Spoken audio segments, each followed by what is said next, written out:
अस्सलाम वालेकुम एवरीवन। आज हम बात करेंगे हज़रत हूद अलैहिस्सलाम के ऊपर। हज़रत हूद अलैहिस्सलाम जो हैं वो अल्लाह ताला के सेकंड रसूल हैं और हज़रत नूह अलैहिस्सलाम के बाद वाले उनके बिल्कुल नेक्स्ट रसूल जो हैं वो हज़रत हूद अलैहिस्सलाम हैं। जितनी इन्फॉर्मेशन हमारे पास है ह्यूमन हिस्ट्री में, हो सकता है इस दौरान बहुत सारे नबी आए हों, मे बी रसूल भी आए हुए हों। लेकिन जो कुरान मजीद हमें बताता है, जो हमें हिस्ट्री से पता लगता है, वो यही ऑर्डर पता लगता है कि पहले हज़रत नूह अलैहिस्सलाम आए और उसके बाद हज़रत हूद अलैहिस्सलाम आए। हूज़ हज़रत हूद अलैहिस्सलाम भी अल्लाह ताला के सेकंड रसूल थे। इससे पहले हज़रत नूह अलैहिस्सलाम थे। तो हम क्विकली एक क्रोनोलॉजिकल ऑर्डर चेक करते हैं कि इनका क्या कौन-सा नंबर था। अगेन हज़रत आदम अलैहिस्सलाम, हज़रत शीस अलैहिस्सलाम, हज़रत इदरीस अलैहिस्सलाम, हज़रत नूह अलैहिस्सलाम और देन हज़रत हूद अलैहिस्सलाम और हज़रत हूद अलैहिस्सलाम के बाद हज़रत सालेह अलैहिस्सलाम आए थे। जो पहले 4 का ज़िक्र किया है, हज़रत आदम, हज़रत शीस, हज़रत इदरीस, ये जो पहले 3 हैं ये तो अल्लाह ताला के नबी थे। फिर हज़रत नूह अलैहिस्सलाम अल्लाह ताला के पहले रसूल थे। उसके बाद जो हज़रत हूद अलैहिस्सलाम आए हैं ये अल्लाह ताला के सेकंड रसूल थे। नूह अलैहिस्सलाम और हूद अलैहिस्सलाम के बारे में ये कहा जाता है कि तकरीबन 10 सेंचुरीज़ का या तकरीबन 10 जनरेशंस का डिफरेंस है इन दोनों के दरमियान में, which is almost around 1000 years. Again ये कोई कंक्रीट एविडेंस नहीं है हमारे पास इस बात को बैक करने के लिए, लेकिन स्पेकुलेशन यही है कि तकरीबन 1000 साल का डिफरेंस है इन दोनों रसूलों के दरमियान। अ, अगर हम इसकी जियोग्राफी की बात करें, मैंने आपको पिछली वीडियो में बताया था कि जियोग्राफी बड़ी इंपॉर्टेंट है अगर हमने चीज़ों को अच्छे तरीके से एनालाइज़ करनी है और चीज़ों को अच्छे तरीके से हमें रिटेन रख करनी है। तो हज़रत पिछली वाली वीडियो में जब हज़रत नूह अलैहिस्सलाम की कौम के ऊपर अज़ाब आया, सब लोग तबाह बर्बाद हो गए, हज़रत नूह अलैहिस्सलाम बच गए, उनकी फैमिली बच गई और उनके फॉलोअर्स बच गए। तो हज़रत नूह अलैहिस्सलाम के 3 बेटे थे, जिनसे आगे ह्यूमन हिस्ट्री ह्यूमन पॉपुलेशन की प्रोग्रेशन हुई। उसमें से हज़रत साम रज़ी अल्लाह तआला अन्हु, याफ़िज़ और हाम रज़ी अल्लाह तआला अन्हु, ये 3 रह गए थे। तो जो जो इसमें साम है, उनकी आगे जनरेशन से हज़रत हूद अलैहिस्सलाम आए। और अगर हम जियोग्राफिकली देखें तो हज़रत नूह अलैहिस्सलाम थे इराक में, और अगर आप मैप देखें पूरे गल्फ़ का, पूरे मिडल ईस्ट का, तो वो आपको ज़रूर पता होना चाहिए, वो आपके फिंगर टिप्स पे होना चाहिए आई वुड से। तो दरमियान में सऊदी अरब है, मॉडर्न डे में। सऊदी अरब है, उसके ऊपर इराक है, जो नॉर्थ में है, और बिल्कुल अगर आप नीचे देखें मैप के, तो राइट साइड पे एक कंट्री है जिसका नाम है ओमान, और सऊदी अरब के नीचे और लेफ्ट साइड पे वो है यमन, जिसका कैपिटल है सना। ओमान का कैपिटल है मस्कत और यमन का कैपिटल है सना। और ये बिल्कुल एक जो है ना मिडल ईस्ट का एरिया ही है। इससे ऊपर जो है इराक है, नीचे सऊदी अरब है, राइट साइड पे ओमान है और यमन है। इसके ऊपर पर्शियन गल्फ़ है, और नीचे अगर हम देखें पर्शियन गल्फ़ भी है और गल्फ़ ऑफ ओमान भी है। और अगर इसकी पिछली साइड पे देखें, बैक साइड पे, तो रेड सी है। तो जो हज़रत हूद अलैहिस्सलाम का एरिया अगर हम देखें कि वो कहाँ पर पैदा हुए और कहाँ पे उन्होंने अपनी प्रीचिंग शुरू की, तो वो ये जो इसका जो बॉर्डर है, ओमान का बॉर्डर और यमन का बॉर्डर, इस एरिया को कहते हैं अहकाफ़। ये जो अहकाफ़ का एरिया, यहाँ पे हज़रत हूद अलैहिस्सलाम मबूस किए गए थे। जब हज़रत नूह अलैहिस्सलाम की कौम के ऊपर अज़ाब आया, अ, हज़रत साम, उनके उनके एक बेटे, उनकी जो आगे जनरेशन थी वो आहिस्ता-आहिस्ता नॉर्थ से बिल्कुल साउथ में आ गई। पूरा सऊदी अरब क्रॉस करके नीचे साउथ में आबाद होना शुरू हो गए वो लोग, और वहाँ पर जो है हज़रत हूद अलैहिस्सलाम आए। तो अल्लाह ताला ने इनको क्यों भेजा? अगेन जो 1000 साल का डिफरेंस है इन दोनों के दरमियान, हज़रत नूह अलैहिस्सलाम के दरमियान और हज़रत हूद अलैहिस्सलाम के दरमियान। हज़रत नूह अलैहिस्सलाम की कौम 5 बुतों की परस्तिश करती थी। हज़रत हूद अलैहिस्सलाम की कौम में भी अगेन आइडल वर्शिप स्टार्ट हो गई, परस्ती स्टार्ट हो गई, और उनकी कौम जो है वो 3 बुतों की परस्तिश करने लग गए। पहले तो जो हज़रत नूह अलैहिस्सलाम के जो फॉलोअर्स थे, ऑब्वियसली वो सहाबा कराम थे, उनके मानने वाले थे। लेकिन अगेन आहिस्ता-आहिस्ता मैंने आपको बताया कि फ्लडिंग होती थी, उसकी वजह से लोगों ने बुत बनाना शुरू कर दिए। या एक सेकंड पर्सपेक्टिव ये है कि उस दौर के जो नेक लोग होते थे, नेक मुत्तकी परहेज़गार लोग होते थे, मेबी अल्लाह ताला के नबी भी दरमियान में बहुत सारे आए हों। लोगों ने उनको बहुत ज़्यादा आइडियलाइज़ करना शुरू कर दिया। इतना ज़्यादा आइडियलाइज़ करना शुरू कर दिया, इतना ज़्यादा उनकी वर्शिप शुरू कर दी कि उन्होंने उनकी पहले तस्वीरें बनाई और तस्वीरें बनाने के बाद उनको पूजना शुरू कर दिया, उनकी वर्शिप स्टार्ट कर दी। तो एक तो पर्सपेक्टिव वो फ्लडिंग वाला था कि फ्लडिंग की वजह से, डर की वजह से उन्होंने उनको लगा कि कोई ऊपर खुदा है जो नाराज़ है हमसे, उसको खुश करने के लिए उन्होंने उसकी परस्तिश करना शुरू कर दी बुतों की। और दूसरा पर्सपेक्टिव ये है कि जो अल्लाह ताला के नेक लोग आते थे, नबियों में से जैसे हज़रत नूह अलैहिस्सलाम आए हैं, उनके फॉलोअर्स आए हैं जो सहाबा किराम थे, लोगों ने उनको इतना ज़्यादा आइडियलाइज़ करना शुरू कर दिया कि लोगों ने उन्हीं को ही बुत बुत बना लिया। पहले उनकी पिक्चर बनाई, उनको अपनी रिस्पेक्ट पे करने के लिए, उनको उनका रिगार्ड करने के लिए, और वो आहिस्ता-आहिस्ता जनरेशन बाय जनरेशन उनकी परस्तिश शुरू कर दी। अगर हम अभी भी अपने सब कॉन्टिनेंट में देखें, इंडिया में देखें या पाकिस्तान में देखें, तो लोगों ने कुछ पर्सनैलिटीज़ ऐसी हैं जिनकी इतनी तारीफ़ें कर के, मतलब कुछ कोई अच्छा इंसान भी है, उसकी इतनी तारीफ़ें कर के उसको इतना उठा कर रख दिया कि उसको जो है ना, उसको वर्शिप करना शुरू कर दी। पाकिस्तान में शायद थोड़ा-सा कम होगा, इंडिया में शायद मुझे लगता है थोड़ा ज़्यादा है कि वहाँ पे अभी भी कोई सेलिब्रिटी आए, कोई क्रिकेटर आए या कोई भी आए, उसको इतना ज़्यादा वो उठा के रख देते हैं कि उसको उसको कहते हैं कि जी, उसकी परस्तिश शुरू कर देते हैं, उसकी पूजा-पाठ शुरू कर देते हैं। पाकिस्तान में भी कुछ लोग ऐसे हैं, जो नेक लोग हैं, जिन लोगों ने उनके जो फॉलोअर्स हैं, उसकी उनकी इतनी ज़्यादा तारीफ़ की कि उनको उठा के उनको उनकी वर्शिप भी शुरू कर दी, उनसे माँगना शुरू कर दिया। तो इसी तरह ये तो बहुत पुराने लोग थे, बड़े मैं तो कहता हूँ नाइव हैं, बड़े इनोसेंट हैं, इनके पास तो बहुत ज़्यादा कोई एविडेंस ही नहीं था, कोई साइंस की नॉलेज नहीं थी, कोई कोई किसी किस्म की एविडेंस नहीं था, कोई ह्यूमन हिस्ट्री नहीं थी, कोई रिटन फॉर्म में कुछ भी नहीं होता था इनके पास। तो हज़रत नूह अलैहिस्सलाम के जो फॉलोअर्स हैं, उन्होंने आहिस्ता-आहिस्ता जब वो आगे बढ़े, हज़रत हूद के आने तक उन्होंने भी इस तरह से वर्शिप स्टार्ट कर दी, जो वहाँ के इम्पोर्टेंट लोग होते थे, जो वहाँ के नेक लोग होते थे। तो हज़रत हूद अलैहिस्सलाम की हम बात करें, हज़रत हूद अलैहिस्सलाम की कौम को कौम आद भी कहा जाता है और कौम इरम भी कहा जाता है। कौम आद और कौम इरम, ये 2 वर्ड्स आपको याद होने चाहिए। अगेन ये हज़रत नूह के बेटे साम और साम की जनरेशन में से होते हुए ये यहाँ तक आते हैं, हज़रत हूद अलैहिस्सलाम तक। कौम आद और कौम इरम कहा जाता है इनकी कौम को, हज़रत हूद अलैहिस्सलाम की कौम को। और रीजन मैंने आपको बता दिया कि ये यमन और ओमान, इन दोनों का जो बॉर्डर है, इसके दरमियान में एक जगह थी अहकाफ़।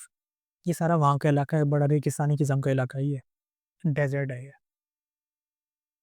तो यहाँ पर ये सारा इवेंट हुआ, हज़रत हूद अलैहिस्सलाम को भेजा गया। उनकी कौम जो है वो 3 बुतों की परस्तिश करती थी।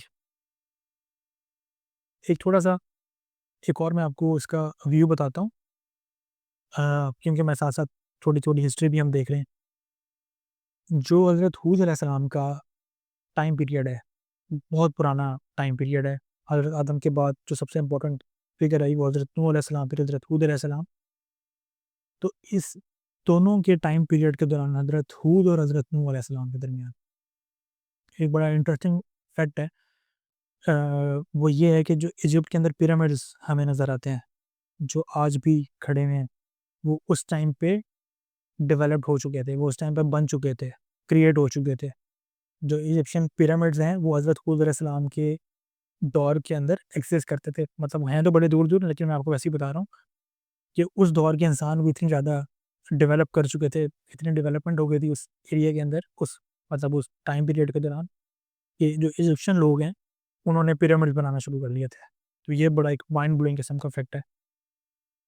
वो जो पिरामिड्स हैं, वो आज से तकरीबन 5-6 हज़ार साल पुराने हैं और वो आज तक खड़े हैं, जो कि इट्सेल्फ एक बहुत बड़ी एक इंटरेस्टिंग किस्म का जो है ना वो फैक्ट है कि वो इतना पुराना उस दौर के अंदर, जब कोई साइंटिफिक नॉलेज नहीं थी, कोई इंजीनियरिंग में डेवलपमेंट नहीं हुई थी, कोई मैथमेटिक्स के अंदर, कोई ज्योमेट्री के अंदर कोई कोई आर्किटेक्चर की कोई एग्जिस्ट ही नहीं करती थी। उस टाइम पीरियड के दौरान भी जो इजिप्शियन लोग थे वो इतनी ज़्यादा तरक्की कर चुके थे कि इन्होंने पिरामिड्स बना लिए थे, जो कि मेरे लिए बड़ा माइंड ब्लोइंग है। और ऑन द अदर हैंड, मैंने पिछली वीडियो में आपको इंडस वैली सिविलाइजेशन का ज़िक्र किया था, तो उस दौर में इंडस वैली सिविलाइजेशन में जो मोहनजोदड़ो और हड़प्पा, जो 2 बड़े इंपॉर्टेंट सिटीज़ हैं, जो सेंट्रल 2 सिटीज़ हैं इंडस वैली सिविलाइजेशन की, वो भी बहुत ज़्यादा डेवलप्ड हो चुकी थी। ये 2 शहर ये बहुत ज़्यादा डेवलपमेंट हो चुकी थी इन दोनों शहरों की।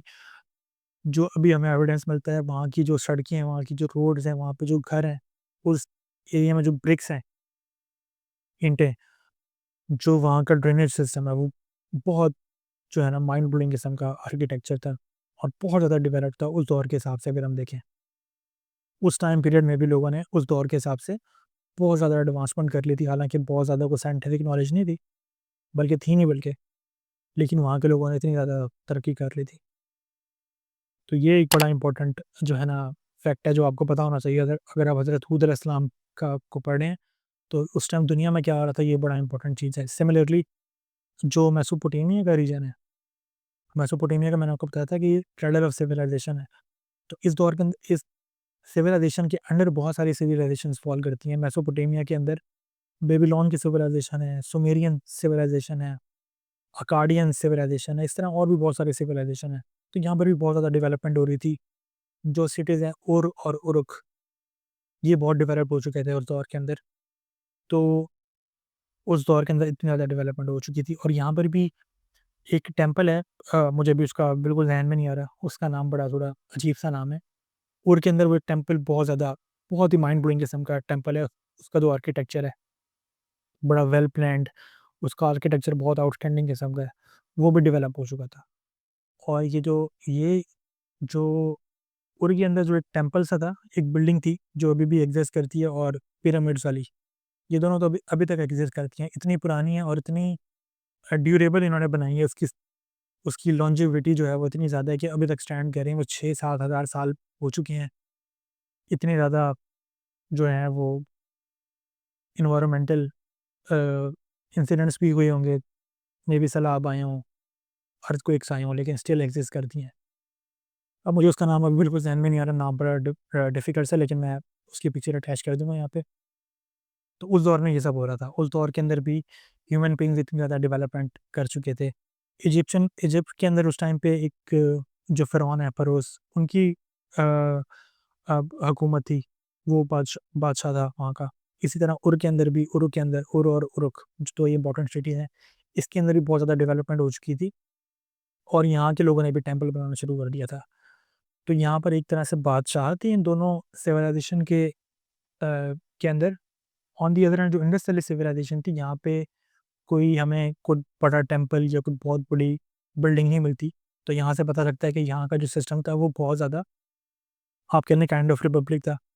वहाँ पे कोई बादशाहत का सिस्टम नहीं था इंडस वैली सिविलाइज़ेशन के अंदर, जो कि मेरे लिए बड़ी सरप्राइज़िंग और मुझे बड़ा इंटरेस्टिंग एक फैक्ट लगा कि उन दोनों सिविलाइज़ेशन के दरमियान इजिप्शियन और मेसोपोटामिया की सिविलाइज़ेशन में किंगशिप थी, वहाँ पे मोनार्की थी।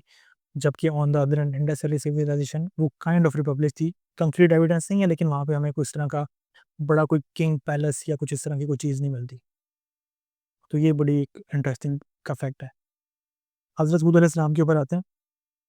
ये जो एरिया मैंने आपको अगेन बता दिया, साउथ में यमन और ओमान के दरमियान इलाका है, बॉर्डर पे अहकाफ़। यहाँ पे हज़रत हूद अलैहिस्सलाम एक कौम है, आद भी कहते हैं और कौम इरम भी कहते हैं। इन्होंने भी आके अल्लाह ताला की प्रीचिंग शुरू की। इनकी जो कौम है वो 3 गॉड्स को बहुत ज़्यादा आइडियलाइज़ करती थी, आइडल वर्शिप करती थी। इन्होंने आके सेम पैगाम पहुँचाया, जो हज़रत नूह अलैहिस्सलाम ने अपनी कौम को दिया था, या अल्लाह ताला के बाकी नबियों ने दिया था। उन्होंने कहा कि अल्लाह ताला को एक मानो, अल्लाह ताला वहदहू ला शरीक है। आइडल वर्शिप हराम है, ये अल्लाह ताला के नज़दीक सबसे बड़ा गुनाह है। मैं अल्लाह के रसूल हूँ, अल्लाह ताला की इताअत करो, अल्लाह के रसूल की इताअत करो। उनको कहा कि आखिरत आएगी, आखिरत में तुम्हें दोबारा ज़िंदा किया जाएगा, तुम्हें दोबारा अल्लाह के सामने खड़ा होना पड़ेगा। और इस तरह की बातें रखी हैं उनके सामने और उनका रिस्पॉन्स वही होता था जो हज़रत नूह अलैहिस्सलाम की कौम ने दिया। उन्होंने कहा कि आप कैसे हो सकते हैं अल्लाह के रसूल, आप तो हमारे साथ उठते बैठते हैं। ऐसा कैसे हो सकता है कि हमें दोबारा से ज़िंदा किया जाएगा? ऐसा ऐसा कैसे पॉसिबल है? तीसरा उन्होंने कहा कि अ, हमें कोई एविडेंस ला के दो। अगर तुम समझते हो कि तुम्हारा खुदा और तुम इतने सच्चे हो, तो हमें कोई एविडेंस ला के दो, जो तुम बार-बार कह रहे हो कि अल्लाह का अज़ाब आ जाएगा। अज़ाब लेकर आओ फिर अगर ऐसे ही है तो। तो सेम क्वेश्चन जो हज़रत नूह अलैहिस्सलाम की कौम ने किए थे, वो इनकी कौम ने भी सवाल रखे। तो हज़रत हूद अलैहिस्सलाम की कौम के बारे में एक चीज़ बड़ी फ़ेमस है कि इनकी जो पॉपुलेशन है, जो इन इस उस दौर के लोग थे, वो बहुत ज़्यादा फ़िज़िकली बड़े स्ट्रॉन्ग थे, बड़ी स्ट्रेंथ वाले थे। एक तो बहुत ज़्यादा हाइटेड थे, उनकी हाइट बहुत ज़्यादा होती थी, फ़िज़िकली बड़े स्ट्रॉन्ग, बड़े तगड़े किस्म के लोग होते थे। तो ये 2-3 उनके बारे में बहुत ज़्यादा फ़ेमस है कि वो उनकी हाइट बहुत ज़्यादा थी, फ़िज़िकली बहुत ज़्यादा स्ट्रॉन्ग थे, हज़रत हूद अलैहिस्सलाम की कौम। इसी तरह जो उनके घर थे, वो भी बड़े पहाड़ों को चीर के बनाते थे वो घर अपने, और बड़े-बड़े घर होते थे क्योंकि उनका ऑब्वियसली ज बॉडी फ़िज़ीक उनकी काफ़ी बड़ी होती थी, कभी काफ़ी हट्टी-कट्टी किस्म की होती थी। तो हज़रत हूद अलैहिस्सलाम ने कॉन्स्टेंटली उनको वार्निंग्स दी, जो कि हज़रत सूरह हूद के अंदर उनका ज़िक्र आता है। कुरान मजीद में सूरह कौम आद का, कौम इरम का, हज़रत हूद अलैहिस्सलाम का सूरह हूद के अंदर बड़ा डिटेल्ड ज़िक्र है। सूरह अराफ के अंदर ज़िक्र है, सूरह शूरा के अंदर ज़िक्र है, सूरह हाक़ा के अंदर काफ़ी ज़्यादा ज़िक्र है, लेकिन सबसे ज़्यादा सूरह हूद और सूरह अराफ के अंदर इनका काफ़ी ज़्यादा हमें ज़िक्र मिलता है। तो इन्होंने वार्निंग दी, इन्होंने कहा कि अल्लाह ताला ने तुम्हें बहुत ज़्यादा ब्लेसिंग दी है, तुम बड़े ब्लेस्ड हो, बड़े फिज़िकली बड़े टफ़ हो, बड़े स्ट्रॉन्ग हो। तुम सिर्फ़ ये जो आइडल वर्शिप करते हो इसको अ, अबैंडन कर दो, अल्लाह ताला तुमसे खुश हो जाएगा, तुम अल्लाह ताला से माफ़ी माँगोगे, तौहीद परस्ती शुरू कर दोगे, अल्लाह ताला को एक मानोगे, अल्लाह ताला को वहदहू ला शरीक मानोगे, अल्लाह ताला तुम्हें माफ़ कर देगा और तुम्हें और ज़्यादा जो है तुम्हें अरूज देगा। अ, वो उनका मज़ाक उड़ाते हैं, उनकी बात को मानते नहीं हैं, तो इनकी कौम के ऊपर भी अज़ाब आता है। और एक और इम्पोर्टेंट चीज़, उस टाइम तक हज़रत नूह अलैहिस्सलाम का इंसिडेंट हो चुका होता है, तो अल्लाह ताला हज़रत हूद अलैहिस्सलाम के ज़रिए इनको बताते हैं कि जिस तरह हज़रत नूह अलैहिस्सलाम की कौम पे अज़ाब आया और कोई नहीं बचा, तो तुम्हारी कौम में से भी कोई नहीं बचेगा अगर तुम अल्लाह ताला पे ईमान लेकर नहीं आते। खैर, उनको कोई फ़र्क नहीं पड़ता होता, तो उनके ऊपर अज़ाब आता है, और जो उसके ऊपर अज़ाब आता है वो सूरह हाक़ा के अंदर मेंशन है और सूरह शूरा के अंदर भी मेंशन है कि वो जो अज़ाब होता है वो आँधी आती है, एक बहुत ही स्टॉर्म आता है आँधियों का, और वो पूरे उस इलाके को उड़ा के रख देता है। जो उस हवा के दरमियान में, उस आँधी के दरमियान में आता है, वो तबाह व बर्बाद हो जाता है। उनके जो बड़े-बड़े घर होते हैं, वो तबाह व बर्बाद हो जाते हैं। उनका क्योंकि साइज़, उनकी लेंथ बड़ी ज़्यादा थी, हाइटेड थे बहुत ज़्यादा, तो कहा जाता है कि उनकी उनकी जो हाइट होती है, जिस तरह एक खजूर का दरख्त होता है, इतना लंबा होता है, उतनी तकरीबन उनकी हाइट होती थी, और जब वो अज़ाब आया, तो वो सारे जो उनके लोग हैं, वो ऐसे ज़मीन पे पड़े होते थे, जिस तरह खजूर के जो सतून है, वो खड़े होते थे। तो इतना टेरेबल किस्म का उनके ऊपर अज़ाब आया, अपनी गलतियों की वजह से, अपनी गुस्ताखियों की वजह से, और अल्लाह ताला ने पूरी इस कौम को तबाह व बर्बाद कर दिया। और ये ज़िक्र अगेन अल्लाह ताला ने कुरान मजीद में इसलिए मेंशन किया, जो कुफ़ारे मक्का है उनको बताने के लिए। क्योंकि ये जो स्टोरीज़ हैं हज़रत नूह अलैहिस्सलाम की, हज़रत हूद अलैहिस्सलाम की, क्योंकि उस रीजन में आई थी और जनरेशन बाय जनरेशन लोगों में ट्रांसफ़र होती जा रही थी, तो वहाँ के लोग इस तरह की जो इवेंट्स हैं, जो इंसिडेंट्स हैं, उससे बहुत अच्छा उनको पता था कि ये पास्ट में कुछ इस तरह की इवेंट्स हुए हैं। तो अल्लाह ताला उनको कुरान मजीद में ये बताते थे कि देखो, तुम भी अल्लाह ताला का जो रसूल आए हैं तुम्हारे पास, हमारे प्यारे नबी सल्लल्लाहु अलैहि वसल्लम, अगर तुमने उनको एक्सेप्ट ना किया, तो तुम्हारे साथ भी यही हाल होगा जो पिछली वाली कौमों के साथ हुआ है, जो हज़रत नूह अलैहिस्सलाम की कौम के साथ हुआ है, जो हज़रत हूद अलैहिस्सलाम की कौम के साथ हुआ है।